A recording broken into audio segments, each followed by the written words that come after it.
Introducción.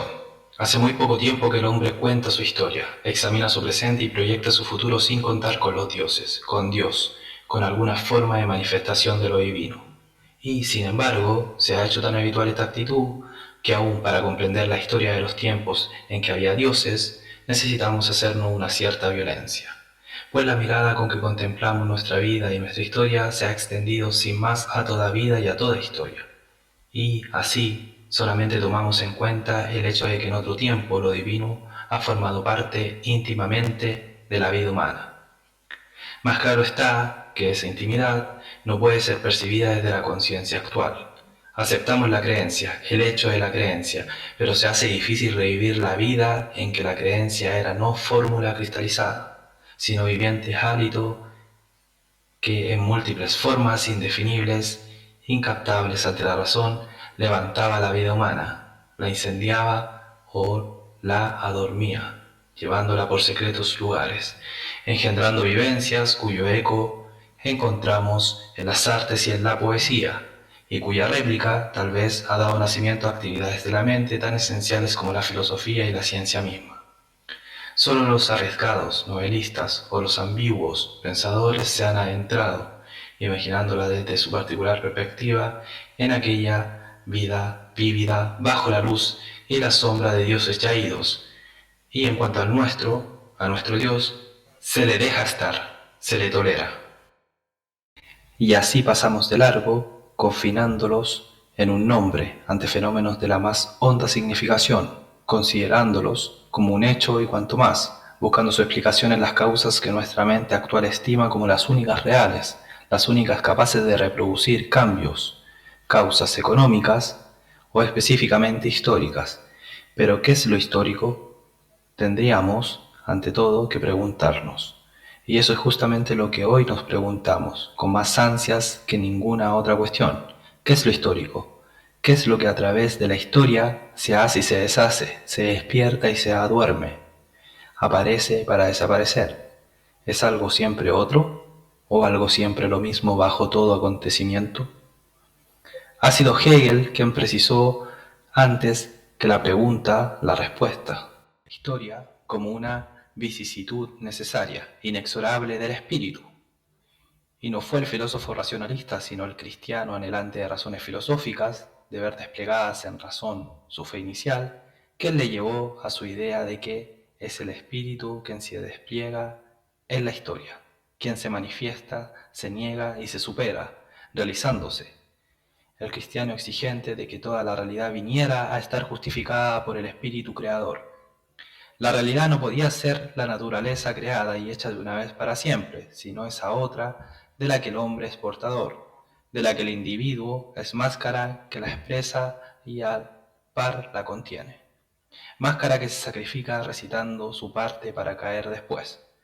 Tuvo que concluir así su cristianismo en esta idea tan poco cristiana, tan pagana de que el individuo es la máscara del logos, pues evitarla solo tenía el camino de la ortodoxia cristiana, el de transferir el último y decisivo acontecer, el sentido último del suceso, a otra vida.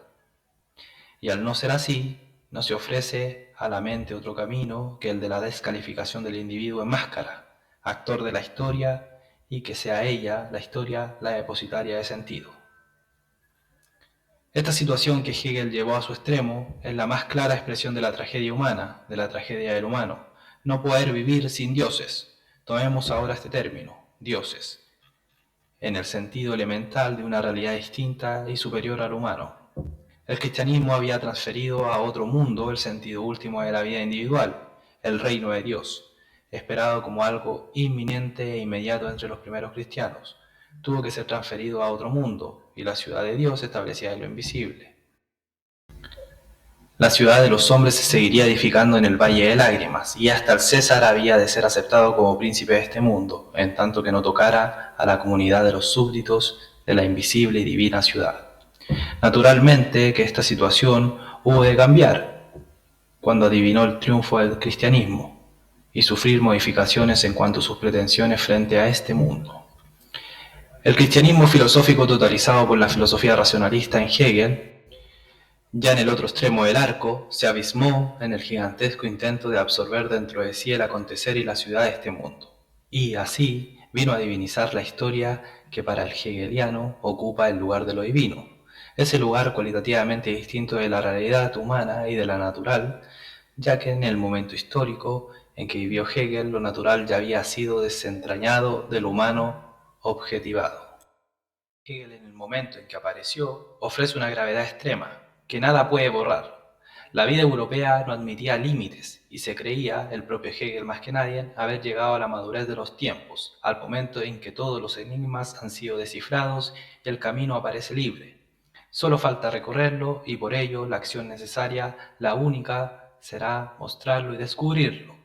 La filosofía volvía a ser arquitectura, y para los no creyentes en la filosofía, el camino estaría señalado por la ciencia con un simple gesto indicador. Era el camino del progreso indefinido, ya que el hombre había vencido definitivamente los viejos obstáculos. Y estos viejos obstáculos no eran otros, no podían ser otros, que los levantados por la creencia en la divinidad. El hombre se había emancipado. De ahí que las réplicas a Hegel tuvieran en definitiva una idéntica significación, como suele suceder con todas las réplicas que solo difieren en el cómo, pues creyendo diferir en el qué, dan por supuesto ese qué, y lo que lo rodea y aún el horizonte que lo hace visible. En este caso, el horizonte que Hegel había hecho visible al hombre era la común visión, presente a los adversarios de Hegel, de acuerdo con el sentir formulado o informulado de la mayoría de los hombres de aquel tiempo. Se vivía los momentos sagrados de una revelación, aunque esta revelación fuese la de la emancipación, de lo sagrado. No dejaban por ello de ser sagrados aquellos instantes. Marx, Comte presentaron su demanda ante la hazaña de Hegel. Cabría interpretar la réplica de Comte y la de Marx como simples interpretaciones de las tesis fundamentales hegeliana, si la miramos desde esa su honda significación que es, al par, su suprema audacia, la revelación de lo humano. Bien es verdad que dicho así, recuerda demasiado a la revelación cristiana, pero la diferencia estriba en que ahora la revelación del humano se cumple emancipándose de lo divino. En Hegel, porque la historia hecha por los hombres, no lo olvidemos, era el desarrollo mismo del espíritu, del divino logos, motor inmóvil, que actúa y padece a la vez, él, el mismo siempre. El hombre cristiano en Hegel cumplía el proceso por el cual su Dios se le había dado en alimento, ya se había alimentado por entero de él, lo llevaba en su interior, y su interior por ello se había vaciado. El hombre interior de San Pablo y San Agustín, el protagonista del cristianismo, al haber absorbido a su Dios, se hacía inexorablemente exterior a sí mismo. Se había desensimismado. El cristianismo, al nacer, había ensimismado al hombre volviéndolo hacia adentro, ya que en el interior del hombre habita la verdad. Ahora la verdad habitaba también en el interior del hombre, mas solamente en ese interior, y no en cada uno por entero, sino en el interior de algo hecho entre todos, estaba la verdad. Veamos así que lo ocurrido en Hegel, y a través de su pensamiento en nuestra alma, es un cambio en la relación entre lo divino y lo humano. Un curioso, extrañísimo cambio que afecta gravemente al hombre, a su relación con la divinidad. Era la revelación del hombre, y al verificarse esta revelación del hombre en el horizonte de la divinidad, el hombre que había absorbido lo divino se creía, aún no queriéndolo, divino. Se deificaba, mas al deificarse, perdía de vista su condición de individuo. No era cada uno, ese cada uno que el cristianismo había revelado como sede de la verdad, sino el hombre en su historia, y aún más que el hombre, lo humano. Y así vino a surgir esta divinidad extraña, humana y divina a la vez. La historia divina, más hecha al fin por el hombre con sus acciones y padecimientos. La interioridad se había transferido a la historia, y el hombre, individuo, se había hecho exterior a sí mismo. Su mismicidad, fundada en la verdad que lo habitaba, quedaba ahora transferida a esa semideidad la historia. Deidad entera como depositaria del espíritu absoluto. Deidad a medias porque, como los dioses paganos, estaba creada, configurada por el hombre. Y así, la relación entre lo divino y lo humano venía a situarse en un plano análogo a aquel habitado en el mundo antiguo, griego, entre los dioses de la mitología y el hombre. Mas, con una diferencia. En los dioses mitológicos no había interioridad. Analogía tan solo por la relación subordinada en el hombre a algo al fin hecho por él. Más de esa esencia divina a una esencia divina que dependía de él, de su actividad, cuya revelación estaba, por decirlo así, librada a su suerte. Mas el problema se presentaba en términos inéditos, por lo que hace a la unidad que, referida a un ser viviente y personal cristiano, aparece más clara si es llamada mismicidad, pues sólo la persona puede ser sí misma. Los dioses mitológicos no eran sí mismos, por la simple razón que la unidad, la esencia idéntica, fue descubierta por la filosofía y aún frente a ellos. La esencia idéntica significó en su día una emancipación de los dioses entre los cuales el hombre andaba enajenado, sin poder encontrarse. Se encontró, por virtud del pensamiento, no enteramente dentro de sí, ni enteramente fuera, en la esencia inteligible e inteligente universal, cuya entronización en la individual sustancia quedaba siempre un tanto problemática.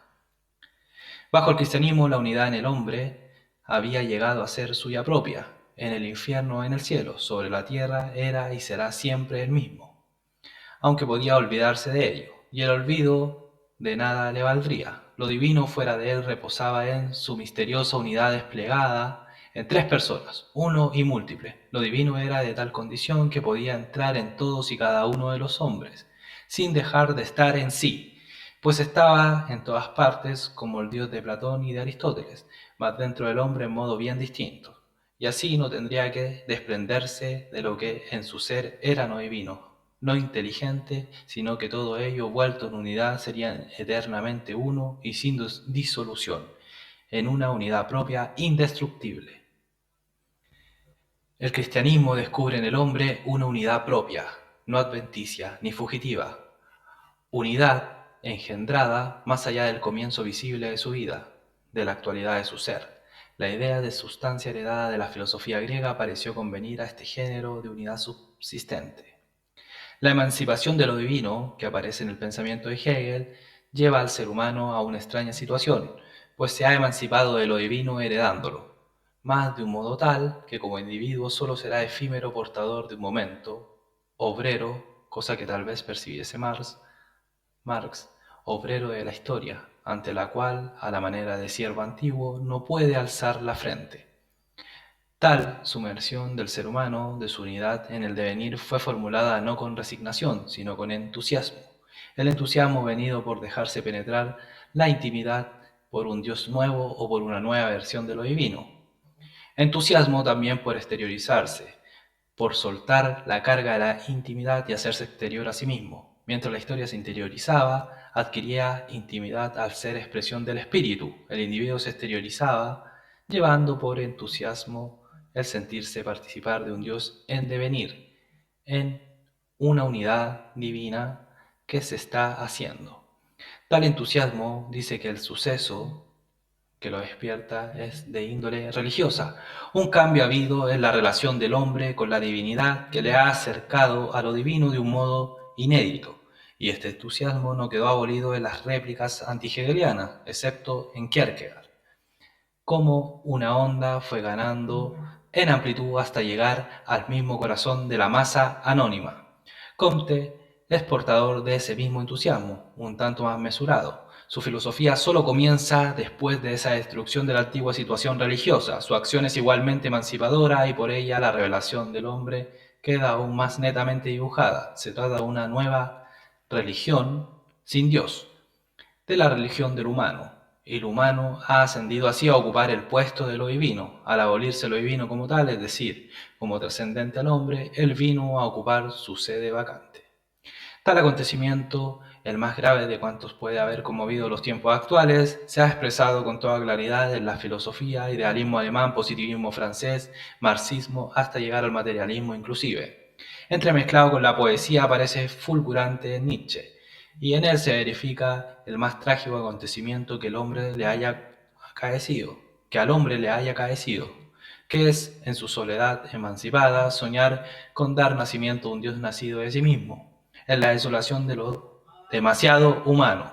Sueña con engendrar un Dios, el futuro en el cual este superhombre tendrá realidad, llena de vacío del otro mundo, de esa supravida o vida divina desapercibida y de la cual lo humano se había emancipado. Es el futuro el término en el cual el pensamiento situará esa otra vida abandonada, esa vida divina que la esperanza humana encuentra irrenunciable, y así no hace sino transferirla en realidad, cuando cree haberla anulado. El futuro es el lugar hacia el cual se ha vivido, a partir del momento en que Descartes encontró la fórmula más adecuada a la situación del hombre moderno. Ortega y Gasset ha denunciado, a partir de Descartes, el futurismo consustancial de la filosofía europea. ¿No podríamos ver en esa proyección hacia el futuro la transferencia de este anhelo de una vida divina, de este contar con Dios? Pues Descartes reconoce cristalinamente las pruebas clásicas de la existencia de Dios, ha realizado en su filosofía un sutil cambio. Dios sigue siendo la clave del edificio metafísico, la garantía de la existencia de la realidad, más el horizonte quedaba despejado de su presencia. La conciencia había llenado ese espacio. Dios sería el garante de la existencia del ser que existe en y por la conciencia. Mas la conciencia es, por definición misma, autónoma. La conciencia, dominio netamente humano, donde lo divino no interviene ni se refleja, la conciencia que busca y necesita de la soledad. Al definir el ser del hombre, la conciencia lo define como solitario, instaurando un reino, un dominio inapelable. El hombre, ser de conciencia, es radicalmente distinto del hombre, ser de alma y cuerpo, unidad sustancial de cuerpo y alma. Con respecto al alma, la conciencia es una mayor desnudez, como si el ser humano, por haber renunciado, extendiese su dominio. Su vida contenida envuelta por la conciencia se lanza así hacia el futuro, y es en el futuro en el que vive anticipadamente. Vivir será bajo el reciente idealismo, previvir, lanzarse hacia el futuro como hace el conocimiento, obligar a la vida, a toda la vida, a que siga el destino del conocimiento. La vida instalada en el lugar del conocimiento resulta al propio tiempo sometida a él y deificada. El primer aspecto fue denunciado por Ortega y Gasset en su crítica del idealismo desde su tesis Metafísica acerca de la razón vital. En las lecciones que tuve la fortuna de escucharle, cuando esto era posible, en la Facultad de Filosofía y Letras de Madrid, de aquellos años ya lejanos a acá, la situación denunciada por Ortega no ha hecho sino extremarse, aunque el idealismo no parezca como un pensamiento vigente hoy. Más, una situación vital puede subsistir y aún extremarse más allá del pensamiento que la acogiera y que la provocara. Pues en esto, sin duda, que el idealismo no solo forjó ideas, sino que se nutrió de creencias nacidas de los más íntimos anhelos de la época en que alcanzara su esplendor. Anhelo de deificación, pues en el idealismo el sujeto del conocimiento llega a reproducir la situación de la inteligencia pura en Aristóteles, es decir, de Dios. Y así el Dios del pensamiento absorbía la vida, a toda la vida, mas la vida le infundía su pasión, la pasión que el hombre ha padecido por lo divino, su persecución sin tregua en todos los vericuetos de su historia. En el idealismo alemán, esta pasión de lo divino en el hombre está volcada en el conocimiento. La vida venía a ser subyugada por sí misma, por su propio anhelo. El idealismo ha sido una especie de entusiasmo. El conocimiento depuraba al hombre de cuanto en la vida es pasividad, no de las pasiones, que según Hegel sirven a la historia como su materia, como su motor, más bien como su alimento necesario, tal como se desprende de las primeras páginas de las lecciones de filosofía de la historia. Aquí el hombre, el humano, venía a servir de alimento a lo divino a través de la historia o en la historia, como si el antiguo sacrificio humano de ciertas religiones, tal la azteca, reapareciera bajo otra forma. La acción vendría a ser la misma, ofrecer el corazón y la sangre, metáfora usual de las pasiones, a un Dios ahora llamado la historia. Tal era, al menos, la verificación histórica del pensamiento hegeliano, simplificado hasta el esquematismo, como sucede siempre que de una filosofía se extrae una ideología para las masas. Y así el círculo ha parecido cerrarse para el hombre occidental. Reaparece su prehistoria, su pasado hundido en la noche de los sueños, rechazado del campo de la memoria, aún inconsciente. Y aquello que el hombre no se atrevía ni a soñar, ha sido, sigue siendo realidad. La liberación del humano ha encontrado este escollo, esta resistencia insospechada, saliéndole al paso. Lo divino, eliminado como tal, borrado bajo el nombre familiar y conocido de Dios, aparece múltiple, irreductible, ávido, hecho ídolo, en suma de la historia. Pues la historia parece devorarnos con la misma insaciable e indiferente avidez de los ídolos más remotos. Avidez insaciable porque es indiferente. El hombre está siendo reducido, allanado en su condición a simple número, degradado bajo la categoría de la cantidad. ¿No existe, pues, el hombre en la hora actual? Existir es resistir, ser frente a enfrentarse. El hombre ha existido cuando frente a sus dioses ha ofrecido una resistencia. Job es el más antiguo existente de nuestra tradición occidental, porque, frente al Dios que dijo, soy el que es, resistió en la forma más humana, más claramente humana de resistencia, llamándole a razones. ¿Se atreve el hombre de hoy a pedir razones a la historia? Aunque ella sea un ídolo, al hacerlo lleva consigo pedirse razones a sí mismo, confesarse, hacer memoria para liberarse. Y liberarse humanamente es reducirse, ganar espacio, el espacio vital, lleno por la inflación de su propio ser. Uno de los efectos de la deificación es la toma de posesión de más espacio del que realmente podemos enseñorearnos, desbordar los límites que el humano tiene, de lo que es guía y ejemplo la limitación que nos impone el tener un cuerpo y el estar en él. Reducir lo humano llevará consigo inexorablemente dejar sitio a lo divino, en esa forma en que se hace posible que lo divino se insinúe y aparezca como presencia y aún como ausencia que nos devora.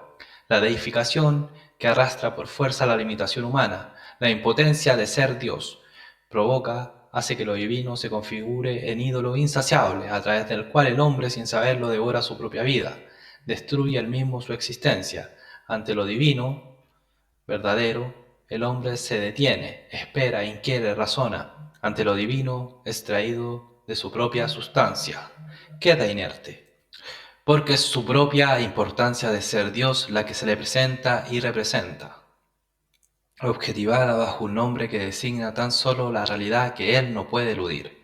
Viene a caer así en un juego sin escape de fatalidades, de las que en su obstinación no encuentra salida. Reducirse, entrar en razones, también recobrarse, y puesto que ha caído bajo la historia hecha ídolo, quizás haya de recobrarse adentrándose sin temor en ella, como el criminal vencido suele hacer volviendo al lugar de su crimen, como el hombre que ha perdido la felicidad hace también, si encuentra el valor, volver la vista atrás, revivir su pasado a ver si sorprende el instante en que se rompió su dicha.